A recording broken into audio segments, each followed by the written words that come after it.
본문의 말씀을 통해서 오순절 성령이 강림하시다, 오순절 성령이 강림하시다, 이런 제목으로 사도행전 이제 세 번째 시간 말씀 함께 나누기를 원합니다.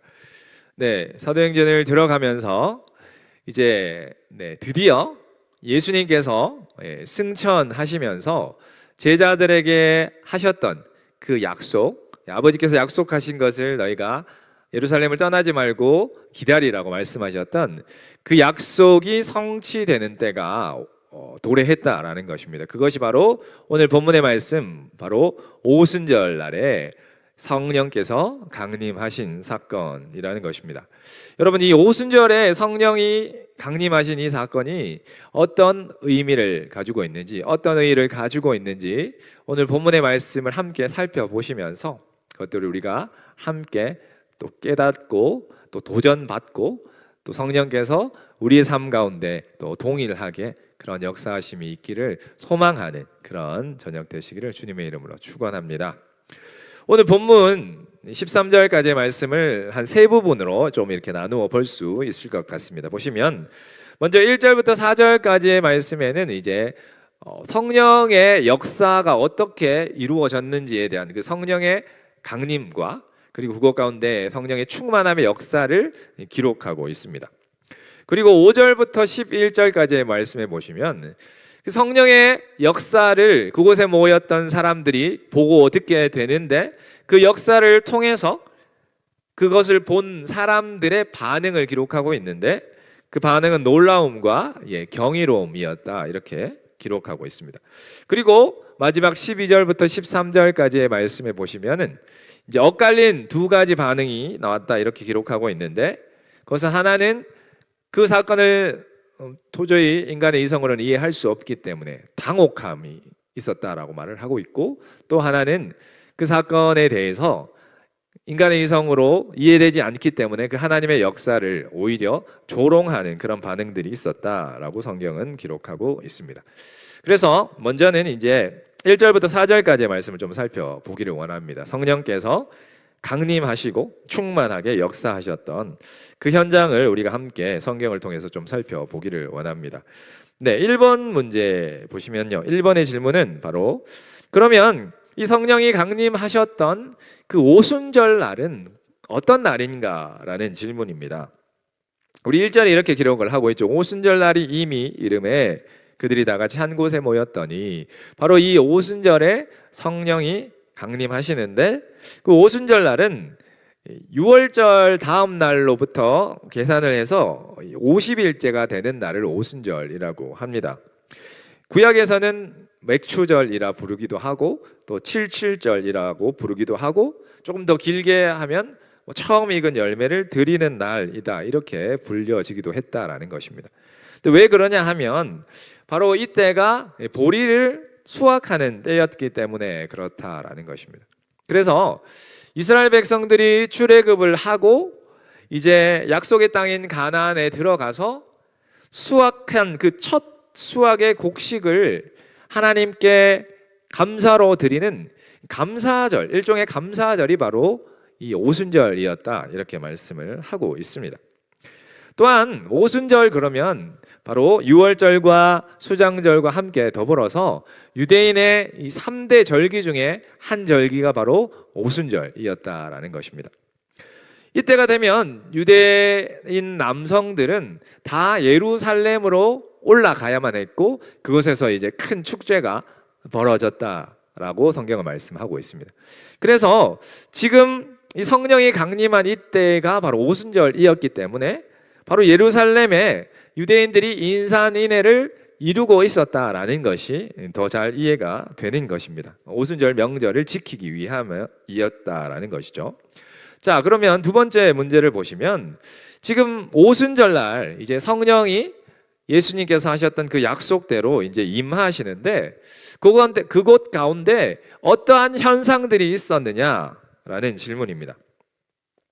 오순절날 성령이 임하셨을 때 크게 두 가지의 어떻게 보면 초자연적인 그런 현상이 있었다라고 성경은 말씀합니다. 첫 번째는 바로 청각적인 현상이 있었고, 두 번째는 바로 시각적인 현상이 있었다, 이렇게 말씀을 하고 있습니다.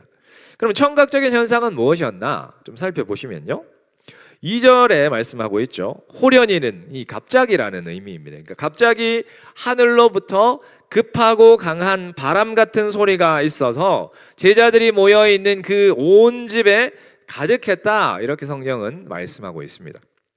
여기서 이 바람이라고 얘기를 하고 있는데요, 이 바람이라는 말은 인간의 의지로는 어떻게 통제할 수 없고 거스를 수 없는 하나님의 주권적인 역사하심을 나타내는 그런 상징이라는 것이죠. 그래서 이 성령의 의미를, 성령을 표현하는 헬라어 단어를 우리가 살펴보니까 푸뉴마라는 단어를 사용하고 있는데, 이 푸뉴마라는 단어 안에는 성령이라는 뜻도 있지만 바람이라는 뜻도 있고 호흡이라는 뜻도 있다라는 것입니다. 그래서 우리가 창세기, 하나님께서 흙으로 인간을 만드시고 그 코에 생기를 불어 넣으셨을 때, 그때도 이 푸뉴마라는 단어, 의미가 같은 의미인 거죠. 그리고 에스겔 37장에서 마른 뼈들에게 생기가 들어가게 했었던 그 장면도 우리가 상상해 볼 수가 있는 것입니다. 동일하게 그때 창세기와 에스겔에서 하나님의 생명 창조의 사역을 지금 이 바람이 그 온 집에 가득한 것을 통해서 그때 하나님이 하셨던 생명 창조의 사역을 우리가 연상해 볼 수 있다는 것입니다. 그래서 정리하면 그곳 가운데 갑자기 하늘로부터 강한 바람의 소리가 그 온 집에 가득했다라는 의미는 이제 새롭게 성령의 역사를 통해서 하나님께서 탄생시키시고자 하는 그 교회가 성령의 강력한 생명력을 갖고 태동하게 된다라는 것을 우리에게 보여주는 그런 상징적인, 가장 어떻게 보면 적절한 상징적인 표적이라는 것입니다. 그리고 두 번째로 이 시각적인 현상이 지금 일어나고 있는데요, 그것은 바로 뭐냐? 3절에 불의 혀같이 갈라지는 것들이 각 사람 위에 임했다, 이렇게 말씀을 하시죠. 그러니까 성령의 임재가 지금 눈에 보이는 시각적인 부분에서 강력하게 역사하고 있음을 보여주는 것이 바로 이 불의 혀같이 갈라지는 것이다 라는 것이죠. 정리하면 성령의 임재, 오순절 마가요한의 다락방에 임한 성령의 역사는 우리가 눈으로 볼 수도 있는 역사였고 귀로 들을 수도 있는 역사였다라는 것입니다. 그러면 세 번째 3절 말씀을 좀 더 살펴보기를 원합니다. 불의 혀같이 갈라지는 것이 그러면 어떤 의미가 있느냐? 아까 말씀드린 것처럼 지금 불의 혀같이 갈라지는 것이 각 사람 머리 위에 임했다, 이렇게 말씀을 하십니다. 그러니까 결국은 이 하나의 불덩어리가 여러 갈래로 나뉘어져서 거기에 모인 120명의 사람들의 각 사람의 머리 위에 임했다, 그 머리 위에 머무는 현상을 지금 말씀하고 있는 것입니다. 그런데 이 불의 의미를 우리가 좀 살펴보기를 원합니다. 이 불이라는 것은 먼저는 정결과 성화의 의미가 있습니다. 하나님께서 시내산 가운데 임하셨을 때 그 시내산에 임재하신 그 하나님의 거룩하심과 그리고 심판, 그분이 정결케 하시는 능력을 상징하는 것이 바로 이 불이라는 것이죠. 그래서 지금 기도하면서 예수님의 약속하신 것을 기다리는 이 성도들에게 지금 그 불이 임했다라는 것은 그들의 내면이 정결케, 성령을 통해서 정결케 되어지고, 그리고 앞으로 복음을 증거하는 사역자들로 그들이 구별되고 거룩하게 구별되었다라는 것을 의미하는 것이 바로 이 불이라는 것입니다. 그리고 좀 전에 말씀드린 것처럼 지금 눈에 보이지 않는 이 성령의 역사가 불이 임함을 통해서 그들에게 분명하게 보여졌다라는 것이죠. 이것은 바로 예수님께서 하나님의 약속하신 것을 기다리라고 하셨던 그 언약이 온전히 성취되어졌다라는 것을 바로 제자들이, 그곳에 모인 모든 이들이 다 눈으로 보면서 그 약속이 성취를 분명하게 확증할 수 있는 시각적인 역할을 하는 것이 바로 불이 임한 사건이다라는 것입니다. 그러면 네 번째로 지금 4절에 보시면 그곳 가운데 이제 성령의 이러한 눈에 보이는 역사와 귀로 들리는 역사가 그곳 가운데 임하면서 그들이 다 어떻게 되었다 말씀을 하십니까? 다 성령의 충만함을 받았다 이렇게 말씀을 하시죠. 그러면 성령의 충만함이다라는 것이 구체적으로 어떤 상태를 의미하는가 우리가 좀 살펴보기를 원합니다. 성령의 충만함을 우리가 좀 더 명확하게 이해하기 위해서는 우리가 성령 침례, 물세례와 성령 침례 이렇게 할 때 우리가 1장에서도 5절이었나요? 보시면 이제 사도 요한이 세례 요한이 침례 요한이 말씀하셨던 그 부분에서 너희가 몇 날이 못되어 성령으로 침례를 받으리라 하셨던 그 말씀을 우리가 기억합니다. 그래서 성령 충만과 성령 침례로 이렇게 좀 구분해서 우리가 생각해 보면 좀 더 잘 이해가 되실 것입니다. 그래서 성령 침례라고 하는 것은 우리 성도가 이제 예수 그리스도를 믿을 때 우리의 인생에서 단 한 번 일어나는 사건이다 이렇게 생각을 하시면 됩니다. 그리고 그것은 결국 그리스도의 몸으로 우리가 연합되어지는 그런 것을 의미하는 것입니다. 반면에 이 성령 충만이라는 것은 이미 우리가 성령 침례를 통해서 우리 안에 내주하시는 그 성령께서 우리를 온전하게 완전하게 통치하시고 우리를 어떻게 보면 지배하시고 우리를 인도해 가시는 그런 지속적이고 반복적인 그런 경험을 의미하는 것입니다. 따라서 이 오순절 성령 충만의 역사는요, 그러니까 성령 침례를 받은 제자들을 이제는 성령께서 그분의 온전한 지배 아래 두셔서 완전히 그들을 인도하시는 그런 상태라는 것입니다. 그래서 이 사건은 결국은 교회의 시작을 알리는 역사적인 사건임과 동시에 우리 신앙의 사람들이 목표로 삼아야 하는 그런 신앙의 아름다운 목표라는 것이죠. 성령 충만이요. 그러니까 에베소서 5장 18절 말씀에도 보시면 이렇게 말씀하고 있습니다. 오직 성령으로 충만함을 받으라. 오직 성령으로 충만함을 받으라. 이렇게 명령을 하신 것처럼 결국 우리 성도의 삶은 날마다 성령의 인도하심에 순종함을 통해서 그분의 능력이 우리의 삶 가운데 온전히 채워지기를 원하는 그런 삶이기 때문에 그러한 것입니다.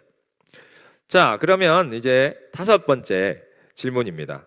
그러면 성령의 충만을 이들이 받았는데 그 성령의 충만을 통해서 즉각적으로 어떤 결과가 보여졌는가 하는 것입니다.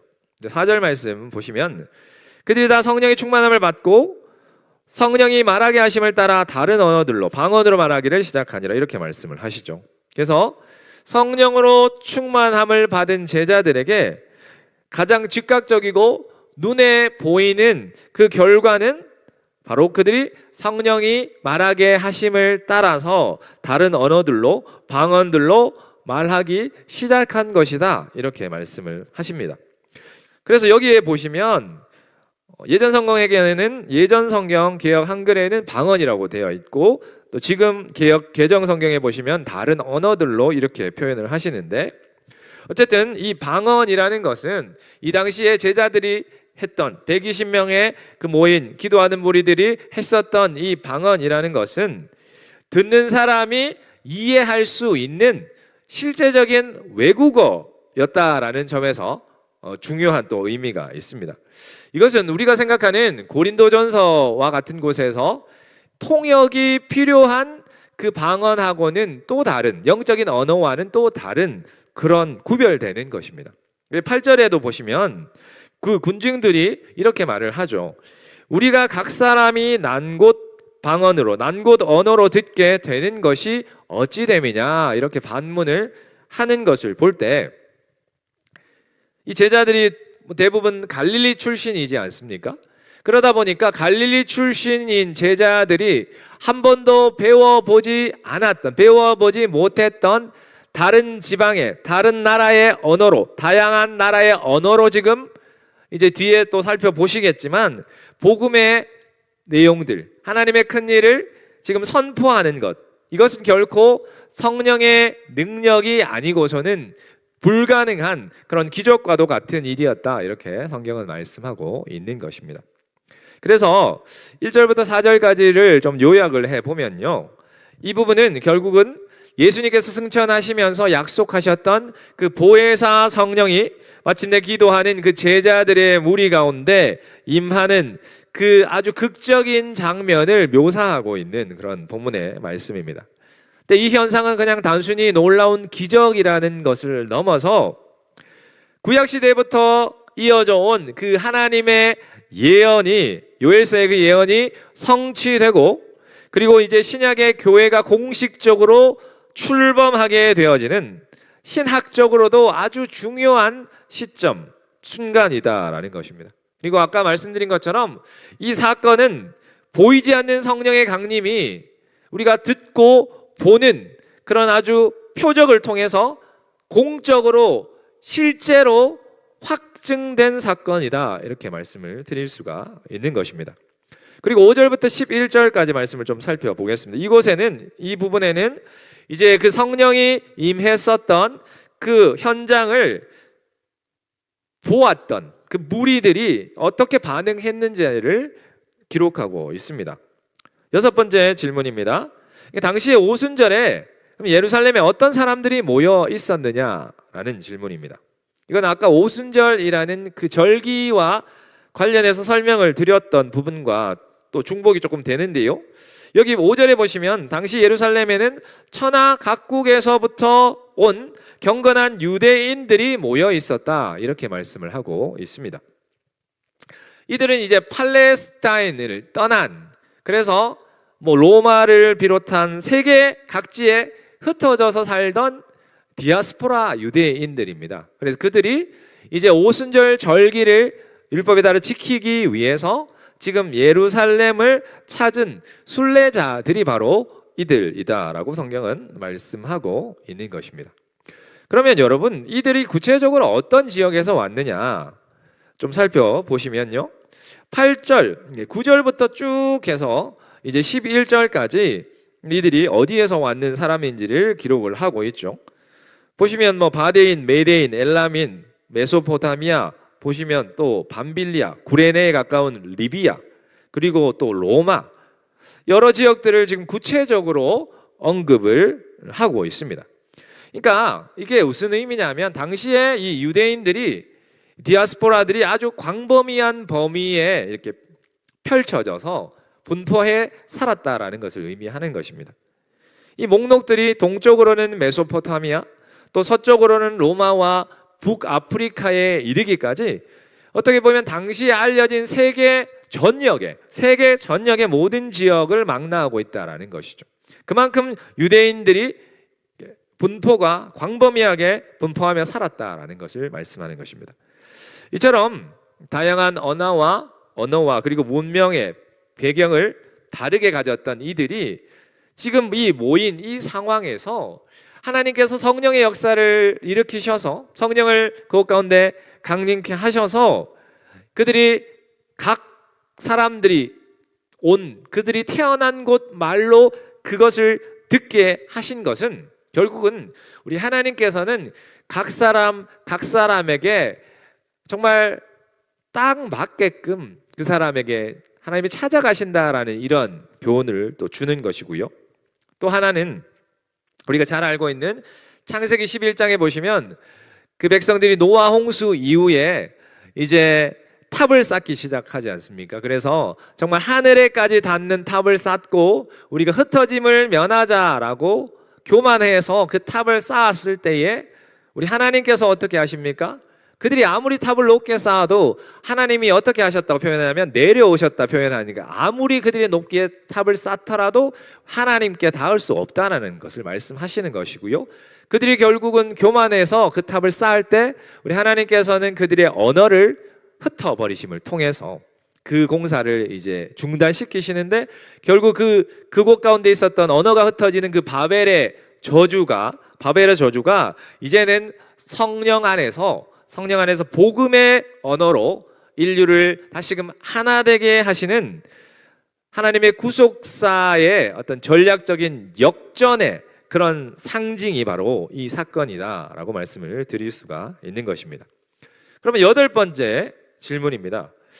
무리가 놀라워하죠. 무리가 일단은 자기가 난 곳 언어로 들리니까 놀라워하는데, 그 놀라워하면서 그 내용을 들었을 때 제자들이 어떤 말을, 그 기도를 통해서, 그 난 곳 방언으로 들리는 그 기도를 통해서 어떤 말을 하고 있느냐라는 것입니다.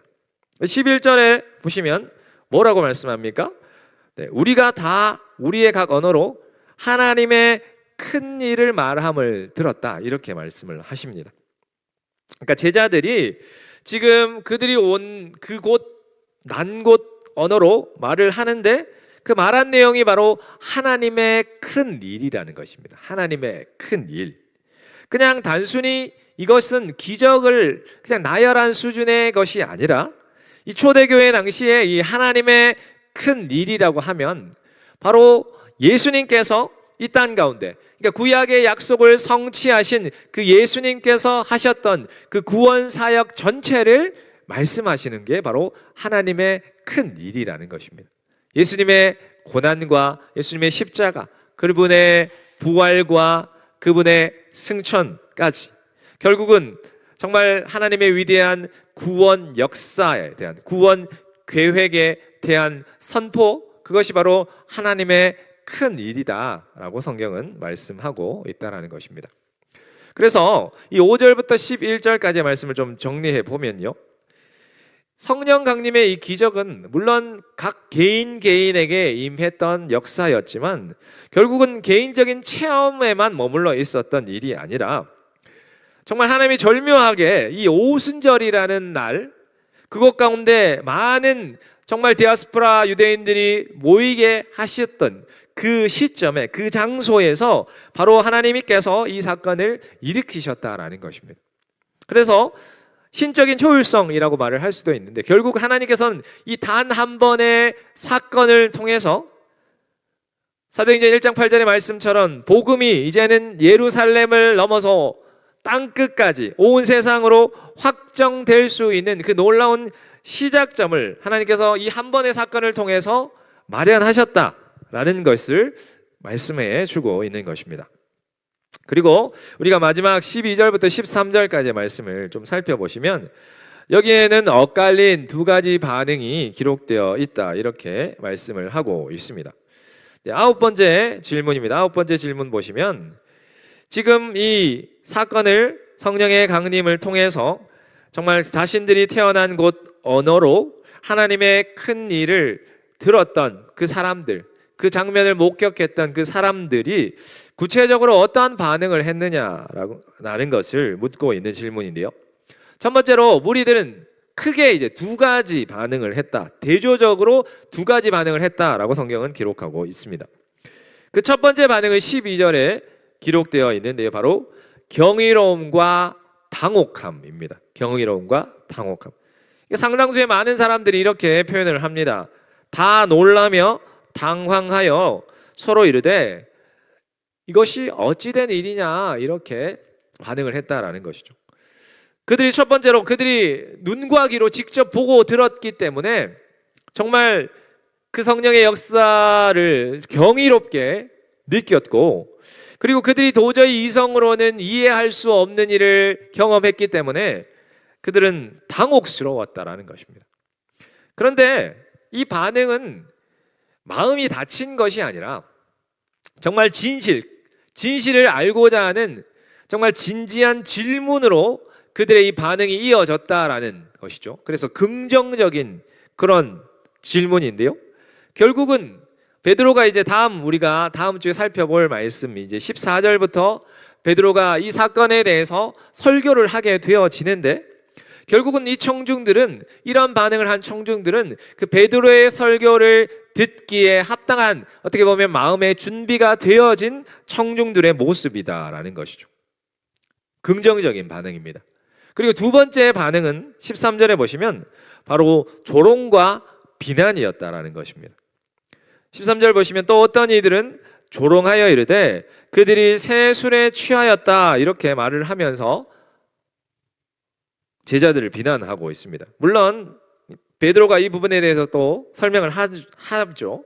근데 결국은 이들은 자신들이 이해할 수 없는 이런 초자연적인 현상을 하나님의 역사로 인정하기보다는 자신들의 이성으로 이해가 되지 않기 때문에 그런 세속적이고 상식적인 수준으로서 그것을 폄하하면서 그것을 하나님의 역사로 인정하기를 거부하는 그런 부정적인 태도를 그들이 보였다라는 것입니다.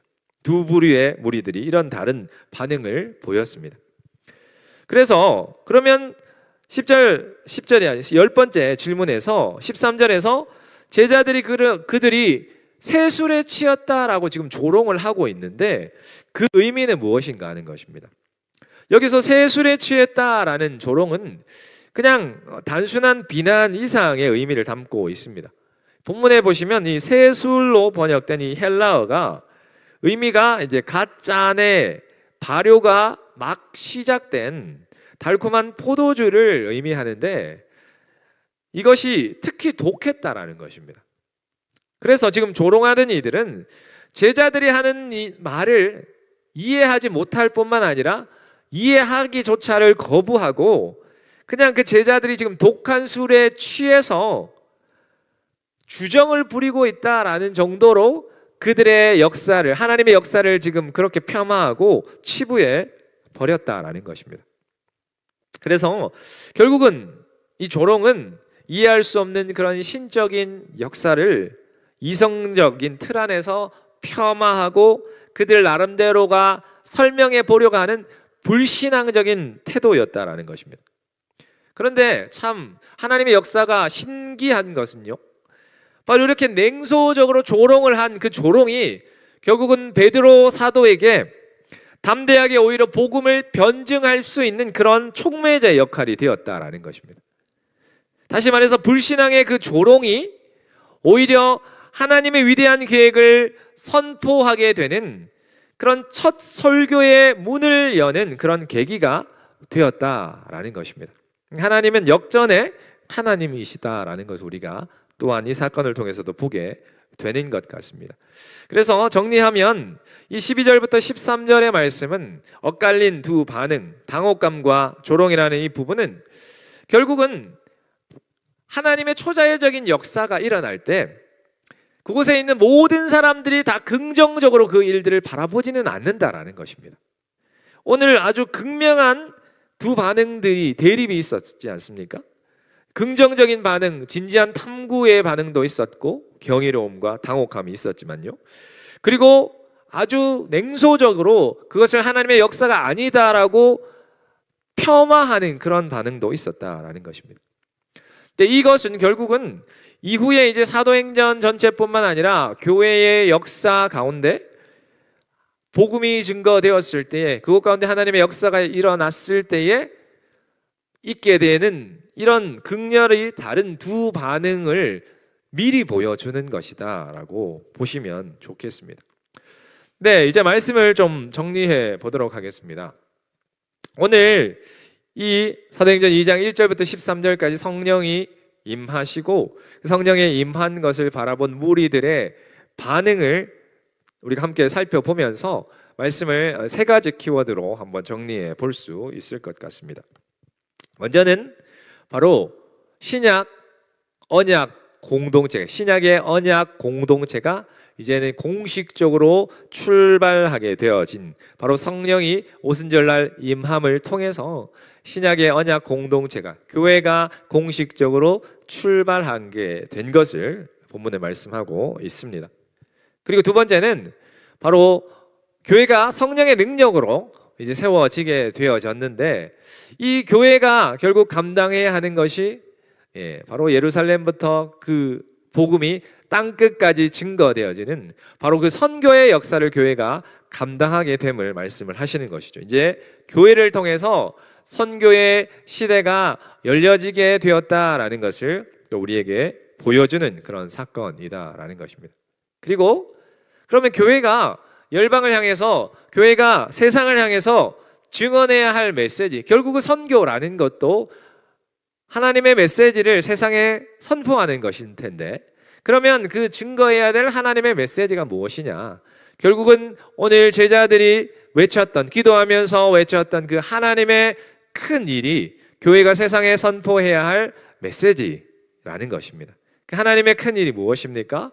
바로 예수님의 그 구원 사역의 당시에 예수님께서 행하셨던 그 예수님의 고난과 십자가와 부활과 승천에 관한 모든 예수님의 그 사역의 역사죠. 그러니까 다시 정리한다면 바로 복음이라는 것입니다. 그래서 교회가 세상에 외쳐야 될 것은 결국은 복된 소식, 기쁜 소식, 복음을 우리가 증거해야 된다라는 것입니다. 그래서 오늘 본문의 말씀을 통해서 우리가 또 깨닫고 도전받게 되어지는 것은 주님의 몸된 교회가 또 감당해야 될 역할, 이 시대에 또 감당해야 될 역할이 무엇이냐? 결국은 우리가 성령의 충만함을 받고 세상을 향해서 복음을 증거하는 그런 공동체로 살아가야 하는 것이 바로 교회의 참된 사명이고 참된 역할이다라는 것을 우리가 오늘 말씀을 통해서 깨닫고 주님의 몸된 이 헌치빌 제일순복음 교회가 정말 이 시대 가운데 하나님께서 우리 교회에게 맡겨주신 그 귀한 사명을 또 충성되이 감당하시는 저와 여러분들 다 되시기를 주님의 이름으로 축원합니다.